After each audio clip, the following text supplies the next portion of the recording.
Titulaire d'un baccalauréat obtenu en 2010, Yolande a enchaîné les petits boulots dans différentes entreprises.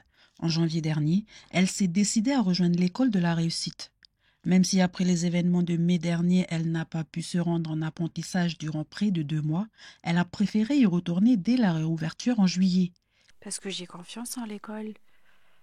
Je sais que, enfin, je savais déjà que l'école, ils allaient m'apporter beaucoup, même si on a eu pendant un mois et demi de coupure, je savais qu'on allait quand même arriver à notre objectif. Et j'ai eu surtout aussi confiance aux formateurs. Nos formateurs nous ont pas lâchés durant ces un mois et demi. Ils ont pris de nos nouvelles et c'est ça aussi qui m'a poussée à vouloir revenir à l'école. Cette structure existe depuis décembre 2010 et a accueilli plus de 2000 Calédoniens qui sont sortis satisfaits. Cependant, les exactions de mai dernier ont de lourdes conséquences. Ce qui s'est passé, c'est que tous nos parcours d'insertion ont été gelés, tous les parcours qui devaient rentrer.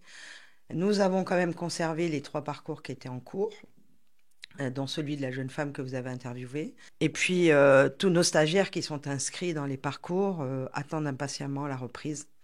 Et pour 2024, cela va être très compliqué. Toute la conséquence, c'est sur notre budget, hein. De l'année 2024, j'ai une perte sèche de beaucoup de millions, ce qui fait que ça met en danger notre structure. L'école de la réussite offre pourtant des perspectives réelles de travail à l'image de Saraï, une ancienne stagiaire de l'école. Elle s'est inscrite alors qu'elle n'avait que le brevet de collège. Après 3 mois de stage auprès d'une avocate de la ville, elle a fini par signer son CDI au mois de mars dernier en tant que secrétaire juridique. Avant, j'avais un peu peur d'aller dire, ben, j'avais jamais été demander un stage dans une entreprise comme ça, rentrer en contact direct avec un patron, ou à part dans mes anciens emplois, mais là, pour chercher un stage ou des choses comme ça, j'ai jamais fait.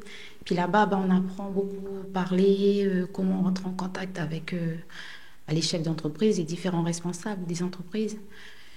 Du coup, ben, ça m'a beaucoup aidé, surtout pour la confiance en soi. Cette structure a enchanté plus d'un Calédonien au pays. Malheureusement, comme d'autres structures du pays, un plan de sauvegarde a débuté avec des réductions du temps de travail. Il devrait permettre à l'école de perdurer jusqu'à ce qu'il y ait une stabilisation économique.